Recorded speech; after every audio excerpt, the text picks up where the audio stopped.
Welcome to Audrey Thoughts with Audrey Scott. I'm Audrey Scott. We're here. It is February 4th right now. It's been a pretty busy couple of days. Yesterday there was a all women's comedy brunch that was pretty fun. Not all the women were there, but quite a few of them were. And it was pretty good to get a little bit of that camaraderie going, because that's important. And then I ended up doing this show at the Green Room in Austin, and it's like they don't have it's like a THC bar. Yeah. So I go in the actual green room of the Green Room. There's like a bong and like joint set up, like wraps. They had snack boxes for everyone.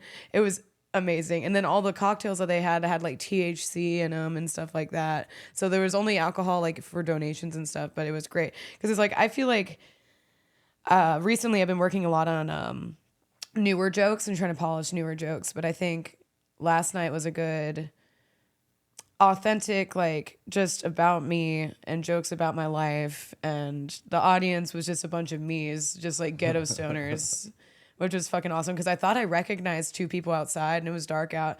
I was like, yo, what's up? And it was just like two random people. And then I was like, oh, I guess we know each other now. Hey, what up? And then they ended up like being at the show and shit, and they loved my shit, but it was really good because I talked about like how I'm from Virginia, and every time I say I'm from Virginia, it's like it's only here, I guess, because when in Virginia, they don't say you're from West Virginia, but every fucking time I say I'm from Virginia out here, they're like, West Virginia? And I'm like, I never said West. We're for lovers. West Virginia is for incest lovers, okay? Like, I have a hot cousin, but I don't love him like that. Like, he's married. Unfortunately. Yeah. No, he's a cool guy. He's in the NFL, third string. He was on the Buffalo Bills, Denver Broncos, and the Atlanta Falcons. Oh, that's sweet. Yeah, and he played long enough to pay for med school. And so he got out, paid for med school, got married. Yeah, Tim Toon, looking up. Tim Toon. You don't see anyone from West Virginia doing that. Hell no. Yeah, it was a good set. And I think it was like, I don't like relying on substances to be funny, but it was really cool to just be high as shit and know everyone there was high as shit. So it's like an appropriate show to be high as fuck on. And that was the best that I've had in a really long time. So I think I was just looser because I knew they were high too. Because it's like, oh, I don't want to be too high on stage. But it's like, no, it was just a vibe. Like, I don't know. I wasn't as scared about it, if that makes any sense. Have you ever done a high show, Alfie? I've done a show baked, yeah. Definitely done it baked. But yeah, but never like a weed-themed show? No. Dude, honestly, I'll say, like, I was really surprised about this audience because usually weed shows, I did a weed festival one time, and even the food there was medicated. So even the barbecue had weed in it. It was like $20 ribs, but it would it got you high as shit. Like they had mushroom tea, weed lemonade, everything there was just fucking drugs.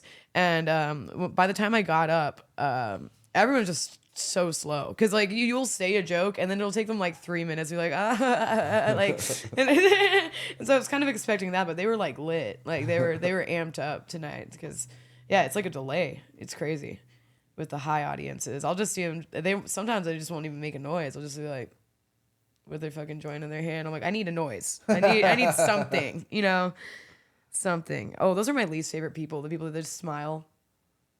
Yeah, just like they're enjoying themselves. Like they're actually liking it. And they'll come up after the show and be like, that was great. I'm like, why didn't you show me that during the show? Yeah, they just have the smile on their face like a supportive parent. Right. Like, do you mean this? Like, do you mean it? Yeah, I talked a lot about drugs on the set, which, I thought was appropriate. But then I was thinking about drugs yesterday. It was like, if you can have drugs laced, why can't you unlace them? In what sense? What do you mean? Like if there's fentanyl in your Coke, like why couldn't you just sift it out? Like there should be like a fentanyl sifter. I might invent like a fent sifter. That's a brilliant idea. Yeah, I think the CIA would kill me. Yeah, the CIA would get. Yeah, they get. I think it's like I'm curing cancer. The cartel would just come in and just sell it back to them. It just like come on. It's like DIY drugs. It's like it's like a fixer upper. It's like I can get rid of, and it doesn't have to be fentanyl. It could be like ether, or baby laxatives, or BC powder, or bleach, or anything. I want to come up with a yeah, a way, because there's a way to test what's in it, but how can we get it out? You know? So Yeah, that list is actually kind of scary now that you mention it. It's like there's a lot of shit in our drugs. It's just hell like, yeah. I remember my friend bought a bag of Coke and there was BC powder in it, and he took a bump, and then his nose just started bleeding like oh, instantly. Yeah. My friend had a weed that was laced with bleach, and he almost killed the guy that sold it to him. wow. Yeah. What would be the point of lacing it with bleach? To kill him, I guess. Oh, so there was like a motive. It wasn't just like I don't know. Like, I don't know why else you would do that. I really don't understand. I don't understand like why I understand cutting shit with like ether or BC powder, maybe like that's not gonna kill you, but it's like it's just to cut the pure shit. But I don't get the like the lethal laces. I truly don't understand it. It has to be just for like I don't know, for population control or just yeah, to make society crumble. Like that's the only thing that makes sense to me. Because why else would you do that? Why else would you want to kill people? That's true because like just a few years ago, like if the homeless people, like yeah, you could tell they're kind of on drugs, but they look like they were at a point. They were vibing, like some of the crackheads are like, blah, blah, blah, blah, but they're smiling. They're not like yeah, they're not. They don't have that look of like there's a point of no return. Angry zombie from from World War Z or something. Like it's fucking scary out here, man. Like the fentanyl is really fucked up our homeless communities. Like it made a lot more people homeless too. But it's a scary reaction over time, and it's just so shocking how much fentanyl have they had and been able to survive, like, and so your body's reacting like that instead of just dying already. Like that's what's insane. Because I've had friends die of fentanyl, and you know it's like it's crazy. I just don't understand how they're not dead. It's so weird to me. Like they just like it, you know? Yeah. That's true. Like, because they're addicted to it. They take fentanyl. So yeah, it's they can like, just how take much are that they now. fucking There's taking? people just doing that in San Francisco now. They would rather just take the fentanyl. Well, at least they're honest. Like, I don't know. I don't know. That's so weird because it's like one thing is like, yeah, let's just have these people over here take the pure fentanyl and just keep it away from the rest of the drugs. Yeah. But that's not happening. You know, it's just a little bit of both. Yeah. Well, so odd. But there's also like, yeah, so like that's like kind of ruining the fun of drugs. But like sometimes like Marilyn Manson had the best line where it's like, drugs are good if you're looking for something. Yeah. And they're really bad if you're trying to hide from something.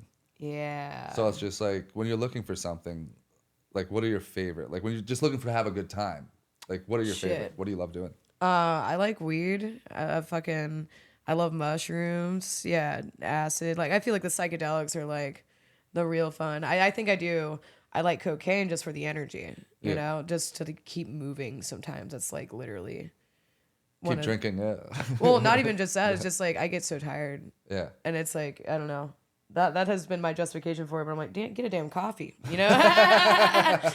Dude, if you have enough espresso, it feels the same way. It's way cheaper, you know. But yeah, drug related. Yeah, or like because I would take Adderall just to be a better server. You know, so it's like it wasn't fun. It was just like a kind of like a hustle. And Adderall is just like prescribed meth, right? Yeah. It was bad. Yeah. Meth. I did not like that shit. Like it just took away all my happiness. Like all my dopamine was just gone. What has been some of your best psychedelic trips? Like what do you remember from it? Like what's just made it great? Is it the company or is it just like what you come out of after it? Oh, it's always what I come out with after, but I would say one of my favorite trips, it was when I first moved to Austin. I was staying in this giant house and the pool changed colors, and I was with he was about to be my boyfriend. We fell in love that night and then we dated for a few months, but yeah, we always fall in love on much. I feel like whatever, it was cute. But during the middle of that trip, a few days earlier, I had ordered like 20 kazoos on the internet and like 3 slide whistles, and they came in the mail during my trip. So my friend came over and just dropped off all these instruments, and I was like, and so I'm like, and I used that slide whistle on stage for like almost a year. Like, I still bring it up sometimes. Like I used it on the mothership mic. Like, yeah, it was just like because they were like my kazoo choir. So I had my few friends like, and I'm just running around with a slide whistle. Like it was so much fucking fun. And yeah, I feel like even the first time I took mushrooms, how old was I? I was 15, almost 16.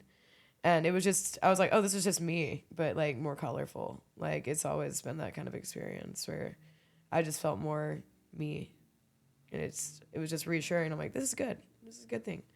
Do you think someone can get addicted to it? Psychedelics? I mean, obviously there's an exception to every rule, but like I've seen people do it. And usually these people have mental disorders already. Like usually okay. they're already schizophrenic, or they have something wrong with them, and because no sane person would ever take psychedelics every day. Yeah.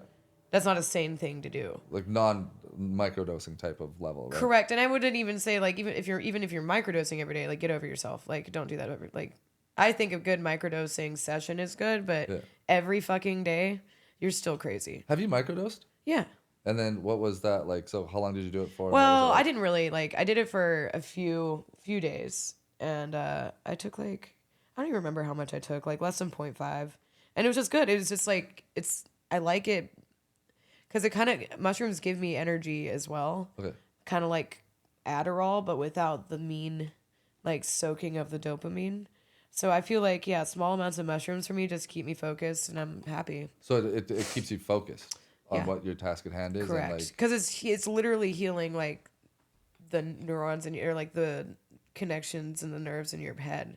So it's rewiring your brain and like helping you focus and actually stay. Oh, that's on cool. task. It heals your brain. so, Yeah. so mushrooms. usually when like people do Adderall and stuff like that, it gives you a lot of energy, but you still have the anxiety like I'm not getting enough done. Is it like that with when you microdose? Ooh, no, not at all. So it's I like do you're not. just But focused task at hand, you're getting it done, you're kind and of I'm happy. vibing. I'm just happy. But I Yeah. think other people do have different reactions to mushrooms sometimes if they're just not in a great mental spot yet. So it just depends on the person. Because I've seen people have horrible trips because they're just not okay in life. Yeah. You know, so it's like it really is different for everyone. Because I used to, when I did psychedelics all the time, not every day, but I used to trip a lot more frequently when I had the fucking time for it. I don't really have time to just take and eat the shrooms every day. But I would always recommend psychedelics to people, and weed even, and it's just like not everyone can do it. I Yeah. hope that everyone is someday is like happy enough and stable enough to be able to have a good trip, but really people aren't fucking ready for that shit. Especially if you force it on someone, like if you force anything on someone. I've seen people go crazy on psychedelics, and it's like I don't want to fucking deal with that again. You really see the true side of someone, and it's scarier when I've seen the true side of someone on psychedelics and they couldn't acknowledge it. Like one time I saw the dark side of someone. I just saw like this evil anger that they haven't dealt with yet. And it was coming out on an acid trip. And I'm just like, I'm terrified of this person because I didn't recognize them anymore. And then after the trip, they blamed the drugs. And I was like, no, you have shit that you haven't dealt with. Yeah, demons, yeah. And then so he blamed the drugs for a while. And then a year later, he came to me. He was like, I started seeing a therapist. And you're totally right. And I'm like, I know. It's not the acid. Like, I was Yeah. on the same drug as you. Like, Yeah. it wasn't the acid. What is like the first step to therapy though? Like just acknowledging that you have like Yeah, stuff in your closet. absolutely. And I think that's kind of like why I haven't actually seen a real therapist, is because I've kind of, not that I'm fucking perfect, but I'm able to look inward and be able to take these psychedelics and have a certain amount of awareness and surround myself with people that help me stay stable enough as well. But yeah, you have to acknowledge these things, or you're just gonna like keep it. No, that's not a problem. And then having more problems and shoving them away, and more problems and filing them, and then Yeah. you have a fucking trip with some friends and you go fucking crazy because all these papers are just flying around. Yeah, because that's what like alcohol and cocaine is. They numb it, so it's like you can still just ignore it. Yeah, and then you're sober and you feel like fucking shit for all the stupid shit that you did, and so you numb yourself again. Yeah, And a then vicious you're cycle. broke, and then yeah, Yeah, straight up. yeah. But also fentanyl's been not fentanyl. Ketamine's been popular. Lately. That's been Yeah. around. What are your thoughts on that? I like it, but I don't like people taking it all the time. I think it does help people with PTSD. I do think it can be beneficial for people, but I think a lot of morons are just taking it too much. What is it similar to? Because like LSD and mushrooms are in that Jesus. same family. Like, is it like what? How would you describe it? Like, what's the feeling like? I would say it's like Is it like getting drunk? Is it's it? kind of like Molly. Oh, really? Yeah. It's kind of Okay. like Molly, but it's shorter term. Do not drink on it. Like I've always been going on ketamine until this past year, and I took it when I was piss drunk, and then I vomited a lot.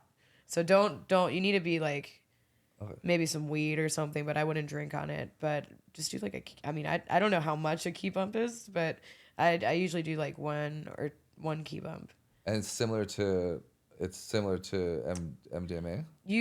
You're a little like you can't really walk straight and you're a little disoriented, but it's like you don't get the visuals that you would get with acid or mushrooms, but your brain just opens up and you just feel joy. Oh, okay. And you giggle and you laugh and you just feel like you're in water or like jello or something, and then it goes away.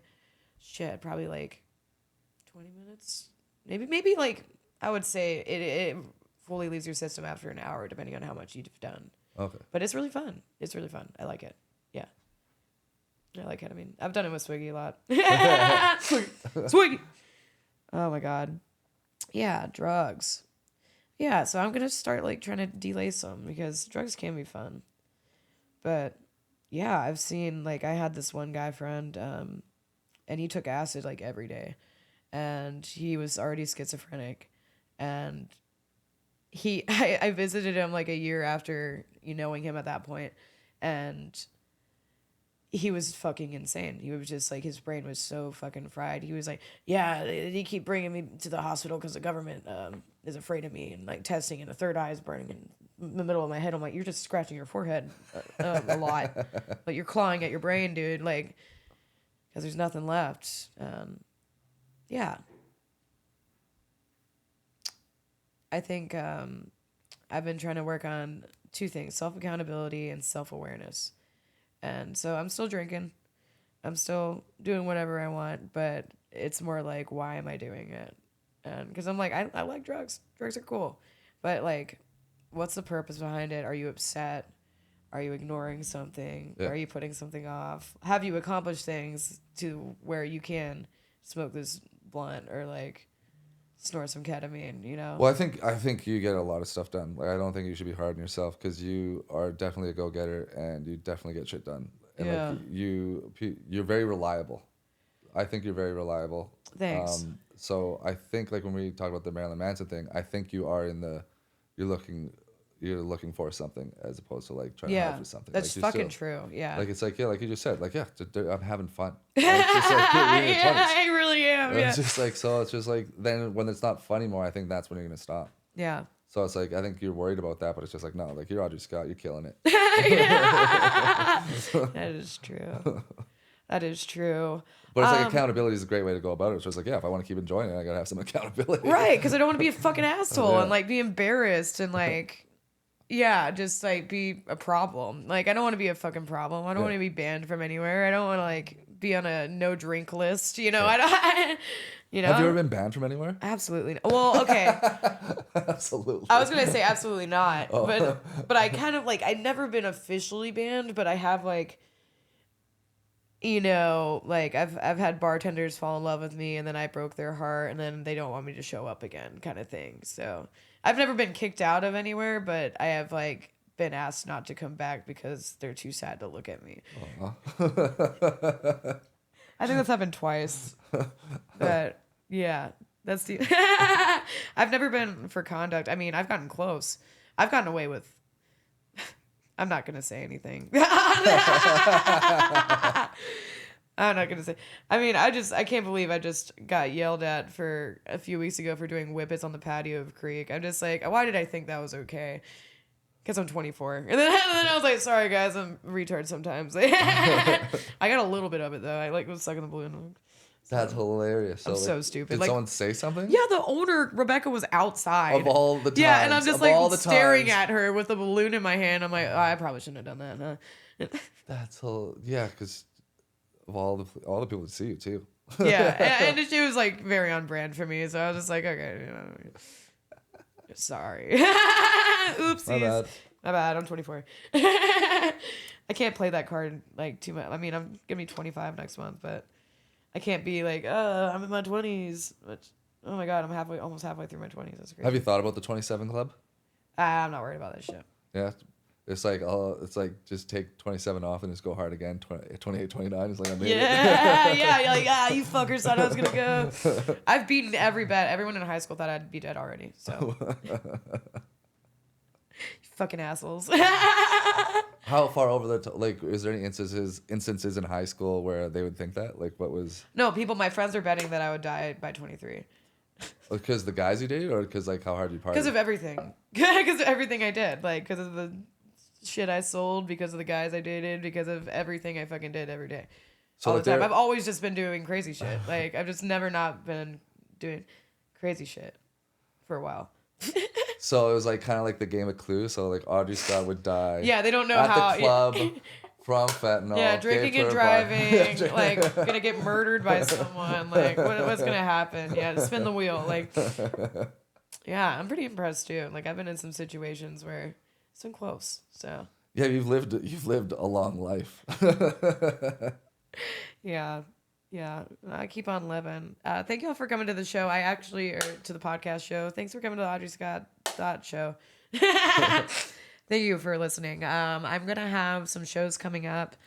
February 14th, Valentine's Day, I will be doing Alfie and Rebecca's Hump Days show at Roscoe's, 8 o'clock. 8:30. 8:30. And I will be in San Antonio on February 17th at Upstage Comedy Lounge. That's going to be at 8 o'clock as well. Tickets are $3. And I have a show in 2 days, but y'all won't be there. But thank you for coming. Nice. That was a good episode. Good job. Yeah, thanks.